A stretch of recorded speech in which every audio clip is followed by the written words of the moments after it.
Welcome to the Generous Benefits Podcast, where we help employers build people-first benefits that make business sense. I'm Amanda Brummitt. Today, we're talking about coaching as a leadership skill, not hiring an executive coach, but leaders learning to coach their own teams. Jessica Taylor joins us to explain what coaching looks like in real conversations, when it's the right leadership tool, when it isn't, and why proactive coaching strengthens performance and trust. We also cover practical methods, including the GROW framework, and how HR leaders can apply it every day. Let's dive in. Hi, Jessica. Thank you so much for being here today. So great to be with you, Amanda. Thank you again so much for the invitation, and always a pleasure talking with you. Yes, it's always a good day if I have an excuse to talk to you. It doesn't happen often enough, so I'm glad that it did today. Me too. Me too. Well, I would really appreciate it if you could start by just giving everybody the background on who you are, your education, your professional background, and how you got into coaching. Yeah. So I'm an executive coach. My company is called Coaching Coalition, and in that space, I do offer executive coaching and leadership coaching. I work one-on-one and in groups. And then also I help build coaching cultures and coaching skills within organizations. And so leading coaching skills training and workshops and really all things coaching. I've gotten to be so passionate about it. And how I got into it was my corporate background is you and I share healthcare administration as a Yeah. background, and that's how we got to meet. And so my corporate background was 20 years working for a healthcare organization and the Mayo Clinic, building programs for a wide variety of different healthcare organizations, hospitals and clinics and health systems. And my role, my official title was VP of Strategy and Marketing and Client Relations. And so I worked across operations, business development, business planning. That's where I've got an MBA in healthcare administration, so use some of those business building skills. And how I got into coaching was part of that. My role was to lead and facilitate peer networks. And so those were for directors, VPs, and C levels. We had 17 different peer networks for HR, IT, laboratory, all sorts of different departments within and functions within healthcare organizations. And I was facilitating an HR peer network one day. And afterwards, as we're collecting all of our things, one of them pulled me aside and said, you've got all these great facilitation skills and training. Have you ever thought about adding coaching? Because, that might be something that suits your personality. And it's another modality that she just really encouraged that I look into it. And so, yeah. So a couple weeks later, I got into training through the Association of Talent Development. And that started me on my where I am today. I love it. Well, and having seen you as you were finishing up on the healthcare side and transitioning, you are a perfect person to be in that coaching role. And it seems like your education and your experience perfectly lines you up for it. It's meant to Thank be. you. Yeah, it really, yeah, I'm glad that that's the way it comes across on the outside because that's the way it feels on the inside. It's just coaching is something that builds on experience and skills and training, and then just a real love of being with people.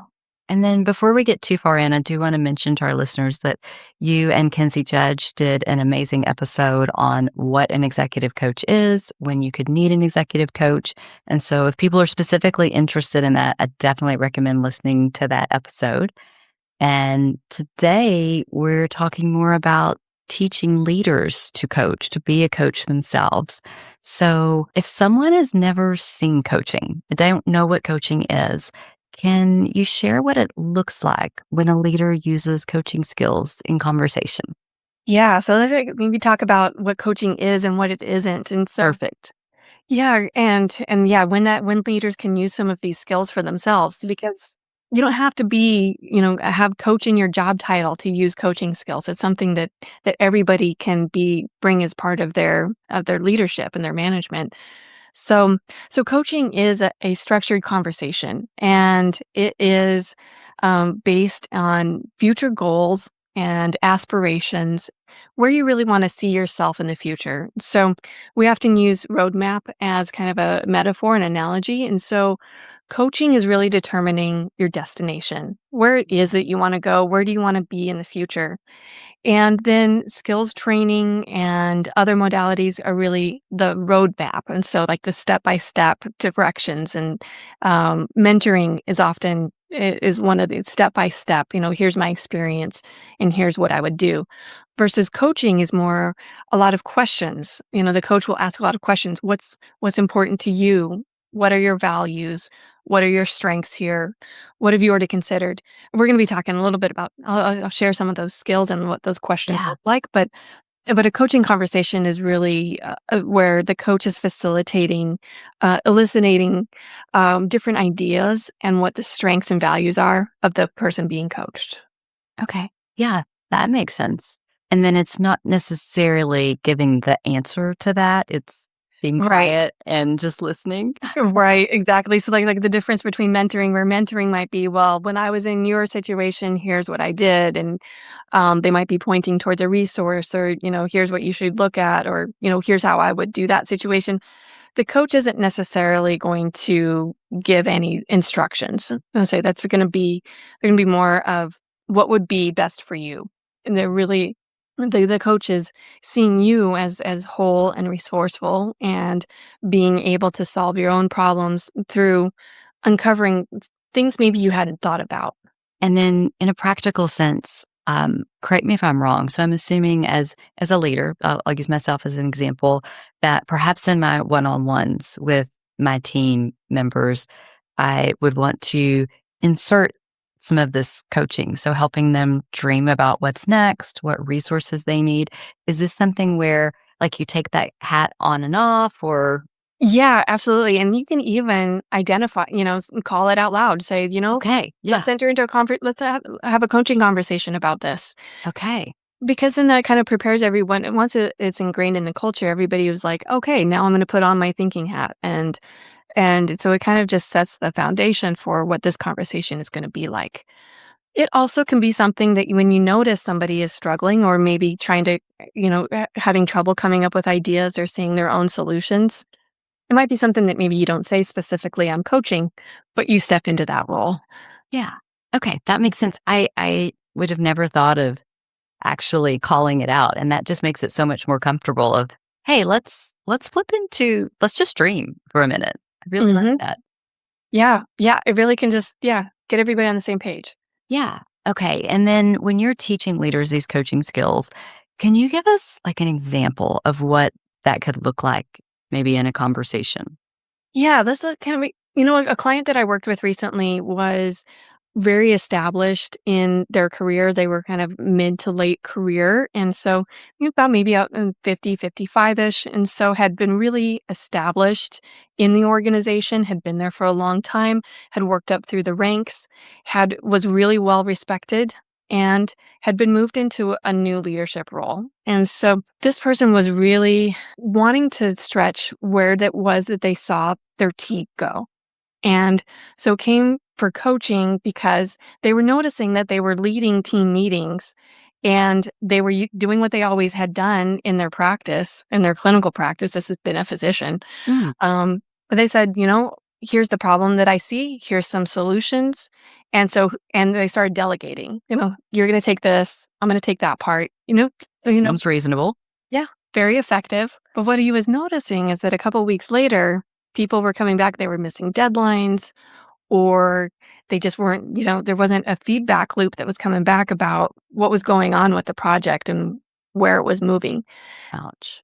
Yeah, so what he really was noticing is like, how can I make these team meetings more effective? And that's where we talked about coaching skills. And so they can he started using coaching skills to be, turning it more together with his group. What do you guys see for this? Here's our goal. What do you think we should consider? If you were in my shoes, what would that look like for you? What would you try? What things have we already tried that maybe haven't been brought out onto the table before? And so it just really shifts the conversation from being a top down to sitting shoulder to shoulder in a way that you still retain credibility and authority, and necessary for that team dynamic to be effective. But it just brings out more of the when we talk about psychological safety, being able to surface all sorts of different angles on the same goal. That is such a mind shift change for A, any natural born leader, or B, a physician to, almost put that muzzle on and I am not going to be the one that comes up with the ideas or the answers but so empowering for a team.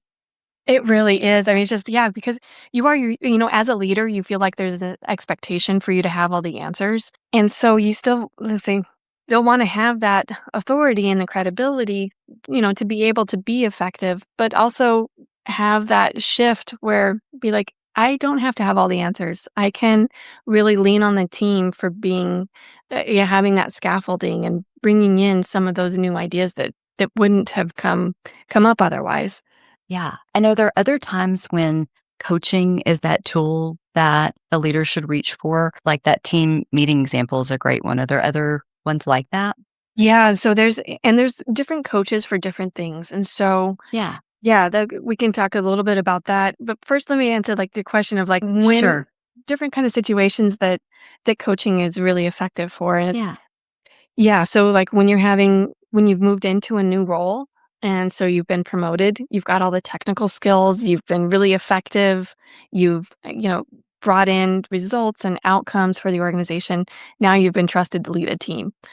Executive coaches and leadership coaches can be really effective at that early stage, like when you're in that, to help build on what you have already accomplished Mm. and help build on like those relationships.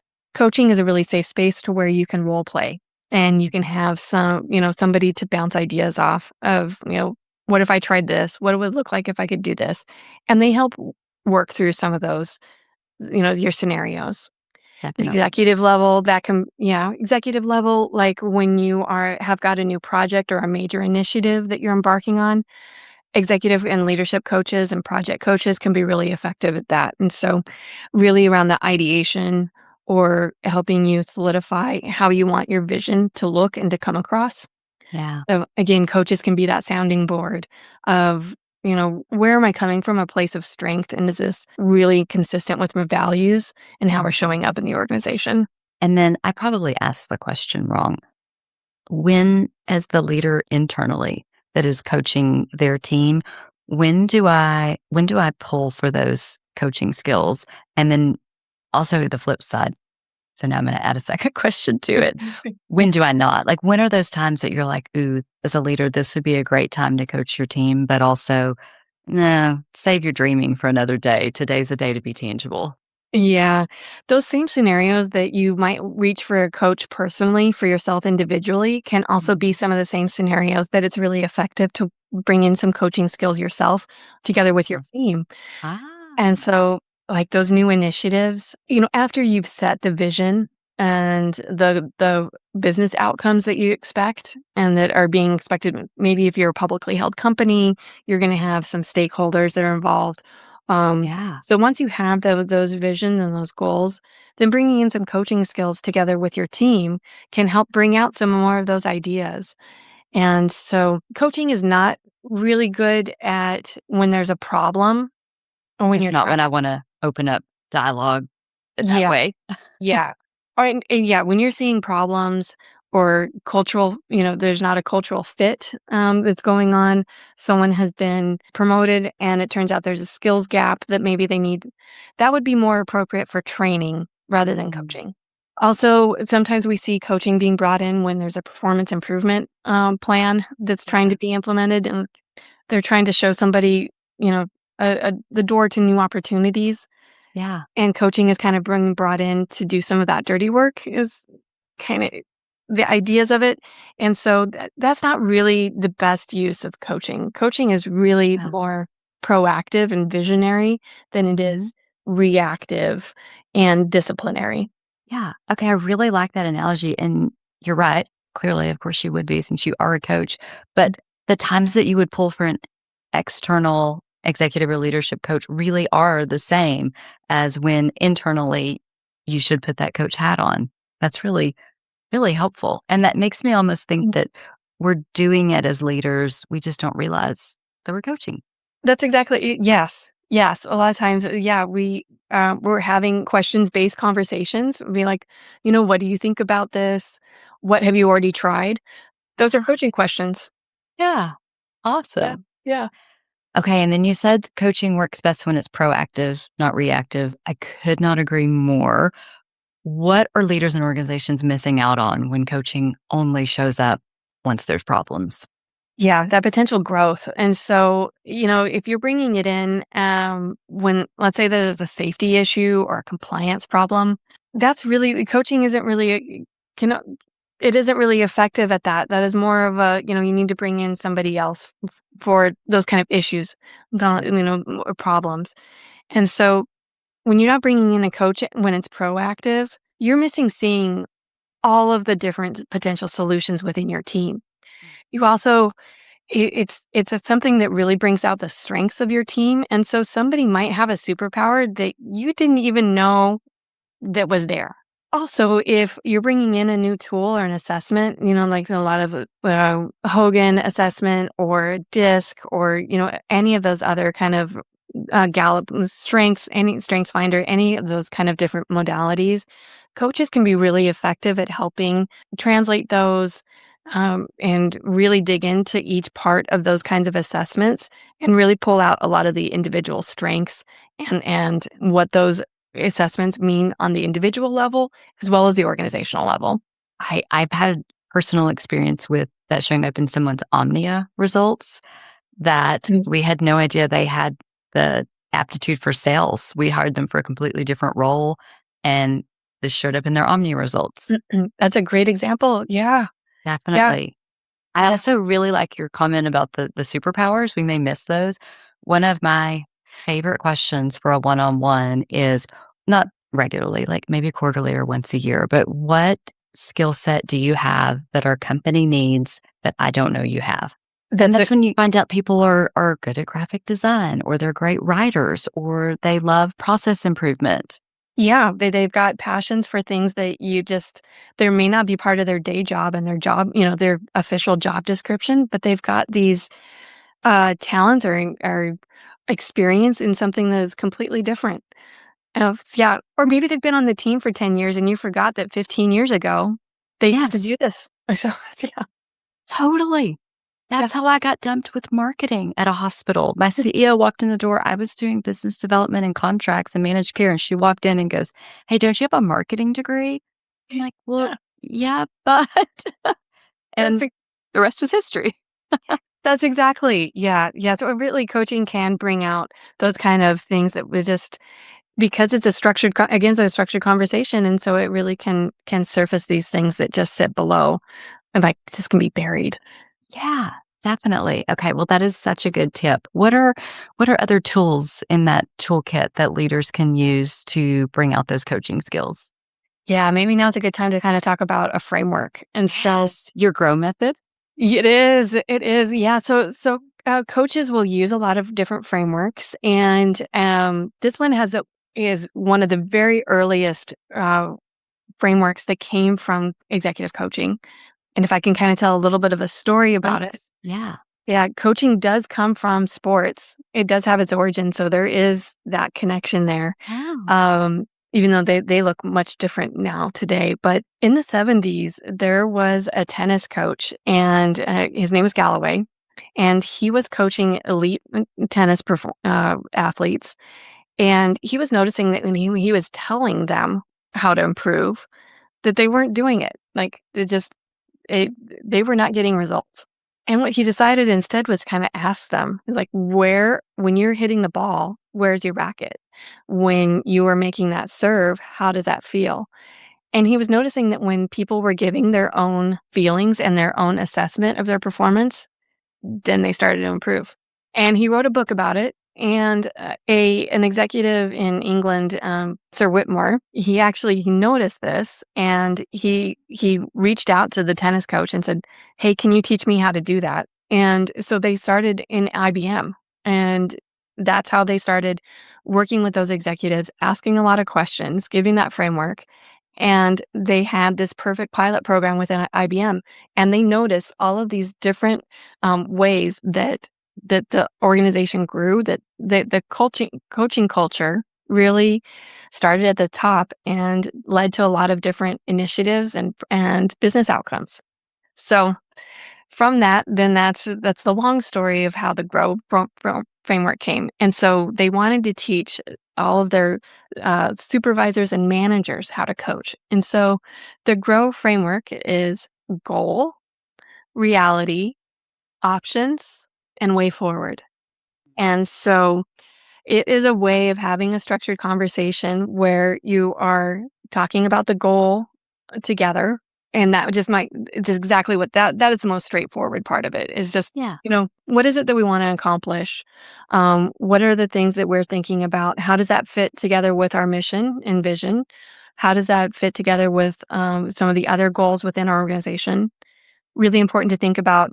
This can also be very holistic. How does that fit together with other departments or other initiatives and other things that we have going on within the organization or the culture? The next is reality, R. And so that is really where you can get into some of the difficult questions, some of those hard conversations Yeah. about what is really happening right now. What is actually going on for you? What is really happening behind underneath the surface? And so those kind of questions can really identify, any problems, sticky problems that might surface later. And so, the example of a physician coach that I was working with, he had team members that weren't sharing what was actually happening because they had been intimidated. Oh, no. And so those reality questions can really set a safe foundation for here's what is happening in my area. And then somebody else might share what's going on in their area. And then they can identify like, oh, I didn't know that what I was doing here was affecting you over there. Mhm. So that's the R and the reality part of it. Options is where you can surface all of the different ideas. It's really the ideation part of of a coaching conversation. What are things that we've considered? What are things that have been tried in the past? How did that go? It's where you can dream. You can ask that magic wand question. If I had unlimited resources, what would I do? What would that look like? It's really that space to just really surface and get everything out on the table. What are all the things that we can consider? And this actually was really proven in Apple.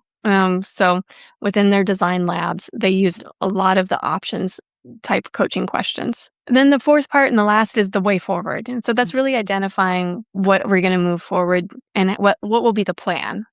And within that, you can ask a lot of questions of the delegation, who's going to accept responsibility, what is going to be the accountability plan that you have in effect, when are you going to check in, what is that going to look like? And the really important question is how will we know when we're successful?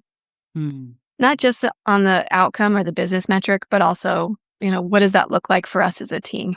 Okay. And I had to use every bit of self control not to take notes on every word you were just saying, because then I can't actually listen to you. And you're important enough to listen to.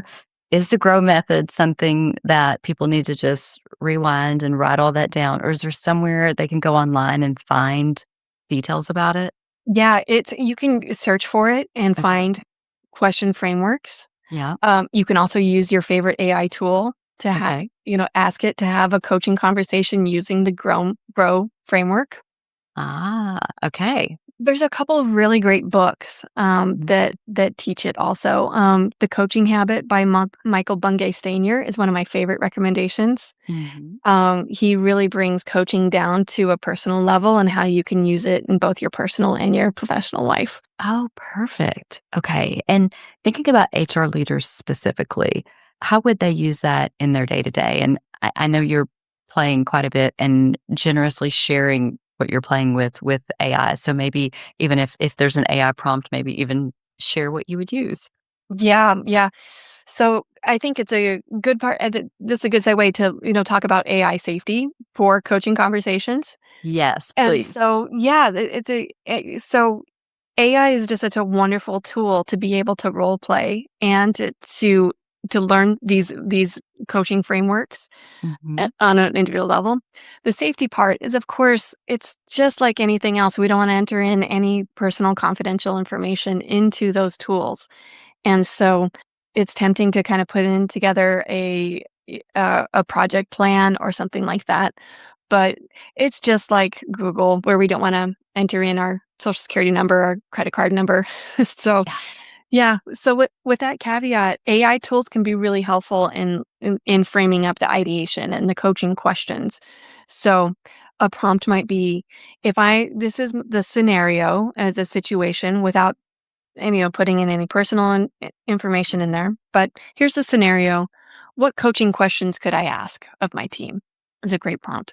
Also, can you role play with me? I'm going to be entering into this conversation, and here's particular questions. Like, if you were going to be on the other side of that equation, what would be some things that you would want to hear from me? The question you want to know. Maybe and a third one might be, if you're leading a people strategies, particular for HR directors, you can enter in some of your expected outcomes. And so whether that's might be retention or recruitment or leading some of any of your other people initiatives, again, those are so common, and they pretty much have an entire database within the AI tools of everything that has ever come out of SHRM. So the Society for Health and Human Resources Management.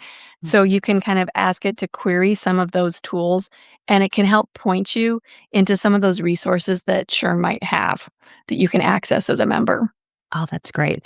I have been cautiously optimistic and surprised at how well AI has done with helping me piece together like job descriptions and things like Yeah. that. And honestly, mine are better than when I used to draft them because I think there's so much out there that's really good.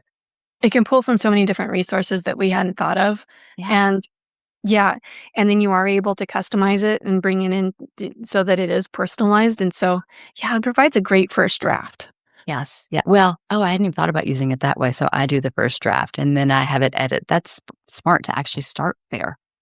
Both ways, both ways. I could say like certainly for writing, like you want to have your own Yeah. your, your own flavor. So starting with your own first draft and then putting it in and having it help edit for you. And so Yeah. same with coaching. You can have it. You want to put in the coaching questions that you might have, or you give it the grow framework, Yeah. and then ask it to help frame out the coaching questions for you. So Nice. I have fairly set. I mean, there's like 20 of them. So I vary them up. Questions that I use in one on ones and I've been using for 3 decades. I'm going to plug it into AI this week and just freshen them up.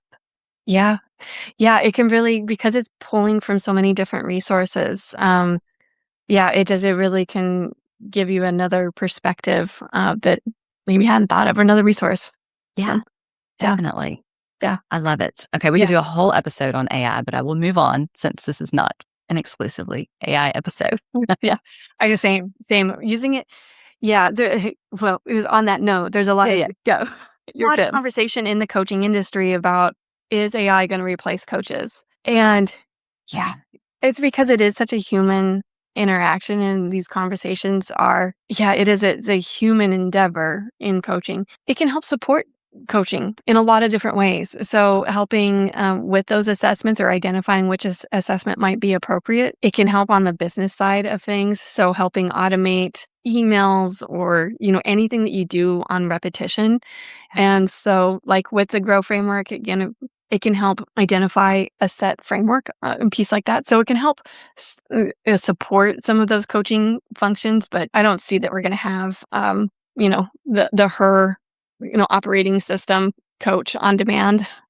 No, I mean, humans lie to their coaches. Yeah. They're going to lie to AI. And I think a human is going to be better at going, I know Jessica, and she looks tired today, and she may have said this, but I think this is going on. And Yeah. AI is not really good at reading emotions. And so, yeah, being able to see somebody and how it is that they're feeling. Also, a big part of coaching is listening. And so, all the AI models are a little bit sycophant. And so they will just support whatever it is that you're saying, where a coach Mm, would give more pointed feedback and more pushback on something or challenging an assumption. And whereas those AI models are not doing that today. Fascinating. And you don't look tired. You look thriving. It's Terrible example. Well, yeah, like, I mean, like, picking up, like, on anger, any of those kind of pieces. Yeah, Yeah. yeah, Yeah. yeah. Or just that's I'm off happy. for that Yeah, person. That yeah, gut yeah, instinct, I would imagine, is huge in coaching and leading. yeah, yeah. So someone is an HR leader and they're starting from scratch. What kind of path would you put them on to building these coaching skills into their normal leadership? Yeah, so, part of my credentials, in the introduction, we may mention I'm a Mhm. professional certified coach, and so it's a PCC level, and that comes from the International Coaching Federation, the ICF, and that is a credentialing body for coaches. And so for anybody who's in HR and, the HR professional designation by the Society of Human Resources Management, Mm. ICF is our equivalent to that. Okay. And so it is a curriculum that is developed evidence-based and includes a body of knowledge and a code of ethics. And so for anybody who's wanting to develop coaching skills, Yeah. I think ICF training is a great place to start. Nice. And you can get that as like an HR director. You don't have to be ready to go full force into coaching. No, you don't have to be wanting to be, have coaching your job title or, be a side hustle. If you just want to learn some coaching skills, Mhm. there are a lot of different ICF accredited as coaching skills programs. Also, somebody who is a PCC can teach those skills. And so there's a third level, that an MCC, a master certified coach. They also can provide supervision of coaching. And so if you're having a coaching conversation, they can provide feedback on a recording. Ooh. And so, with permission, of course, from the Yeah. person being coached. So, anybody who has an ICF credential is going to have had that formal evidence based training in those coaching modalities. And so, yeah, they can find that in there is a training program finder on the ICF website. And maybe we can link that in the show notes of Sure. where they can find that. And like when that HR director pulled me aside and said, "You should consider coach training," Mm. that was the first program I enrolled in. Was a weekend. It was a 12-hour program, and it was the Association of Talent Development, and so they taught us coaching skills, how to problem solve within a coaching relationship, those ethics, and those pieces like confidentiality, creating psychological safety, active listening, all those different pieces of a coaching conversation. Yeah. Okay. And then as an internal person within a company that is using some coaching skills, what is it really important that they get right? And you mentioned confidentiality. That's one that I think of, like your HR. So you've got to be able to keep things confidential already, Yeah. but you may learn things in your coaching that you need to use organizationally. So what are your thoughts there? Yeah. That was a long rambling question. No, those it's really yeah, it's really it's because it's a real situation that people will find themselves in is like they're entering into a coaching conversation and things come out. And so identifying what you do with that information and how you use that. And so for internal coaches, again, referring back to that ICF code of ethics, Mhm. what you keep confidential and those standards and really having it can really help being prepared as a coach, when you're entering coaching groups. There's a part of it called the agreement, and Mm. that is identifying together with the person that you're coaching. Here's our guardrails. Here's what we're going to be able to talk about, and here's some things that are off the table. And so, really setting up that conversation at the start before you even get into it can help avoid some of those sticky widgets, sticky situations. But sometimes if you do find yourself in that, if there's safety concerns or mandatory reporting, anything like of that nature, I mean, there's a clear set of actions that are going to be taken and that you follow. Sometimes are gray areas where you might learn about maybe dysfunctions of a team. And so, going to that Patrick Lencioni 5 dysfunctions of a team, if you're seeing some of those behaviors or things that affect culture, then you identify as an HR leader, what are our strategies and ways of addressing that? And then you might enter into a coaching conversation together with one of your peers. Oh. And so bringing that together within the team, here's, confidentiality, here's the situation that was surfaced and how can we address that together? Hmm. Yeah, that's a really good one. And I really appreciate the way you worded that. How can we address that together? Neither party gave the answer. Yes. We're coaches now. We're coaches and not just leaders. Yes. Yes. And I would have to say, so the book that I referenced earlier, that Michael Bungay Stanier, his other book is called The Advice Trap, Yeah. because it is such an instinct that we want to be helpful and we want to give answers. And it is definitely one of those skills that we learn of how to be in a question mindset and a curious mindset rather Mhm. than just going into advice giving. Yeah, So, absolutely. I've actually learned that I need to say to the other human in front of me, Jessica, thank you for sharing that. Do you just want me to listen or do you want me to help you fix it? I'm happy to hold space with you either way because I can't tell. And so I just ask. And 9 times out of 10, just listen. yep, I can save marriages and it can save our jobs. Yes. Yes. Yeah. Okay. Then, if there's one thing that an HR leader could do this week to start making better use of coaching skills, what would it be?